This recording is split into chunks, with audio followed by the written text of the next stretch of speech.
of nowhere, an off-road vehicle appeared, its trunk packed to the brim with supplies. But when the protagonist revealed their portable space ability, the real mind-blower was holy shit, that cold-blooded guy could actually control metal. The three of you were standing in the middle of nowhere, when, out of the blue, a black SUV materialized right in front of you. Dylan's face froze instantly, like he'd just seen a goddamn ghost. He circled the car, muttering under his breath. What the fuck is this? Some kind of magic trick? A car that comes to life? He even popped open the trunk, only to find it packed with supplies you guys couldn't carry earlier. You stood off to the side, calm as ever, and said, I told you guys before I've got special abilities. Stick with me and you'll see the perks. Truth was, during the retreat, while no one was paying attention, you stashed both vehicles into your personal space. Your space was massive hell. It could fit a whole parking lot, let alone 2 cars.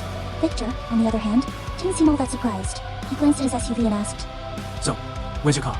You avoided his gaze, staying silent, thinking to yourself how terrifying your driving skills were. Riding in someone else's car was definitely the safer bet. Then Victor asked, Where are you planning to go? Washington? You mumbled. Actually, my home's in New York City. I don't have any relatives out of town, so I've got nowhere to go. You deliberately kept your head down, sneaking glances at him. Putting on your best, poor little stray act.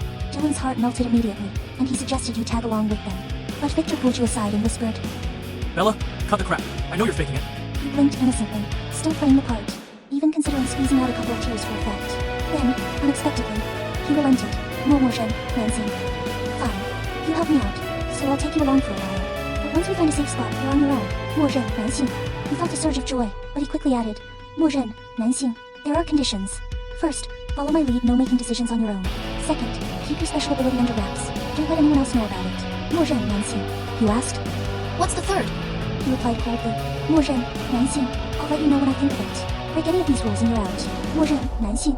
You agreed immediately, even solemnly promising. You won't regret taking me along. He smirked slightly. We'll see about that. Back in the car, you settled into the back seat, feeling pretty damn comfortable. Everyone was starving, so Victor grabbed some compressed biscuits and bottled water from the trunk to share.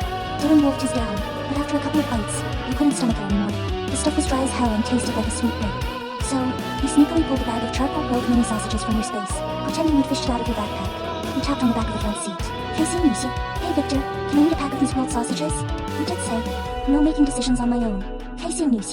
You emphasized the words, no making decisions, with a cheeky grin. He turned around and gave you a look that screamed, try me. You stared back innocently, even holding a sausage up to his mouth. He sighed, giving in, and finally took a bite. Dylan, watching the whole thing, got jealous as hell. Why the fuck does he get fed and I don't? He whined. You explained? He's busy oiling his crossbow. No hands-free. Then you continued feeding Victor. This time, he didn't even bother refusing and just bit into it directly.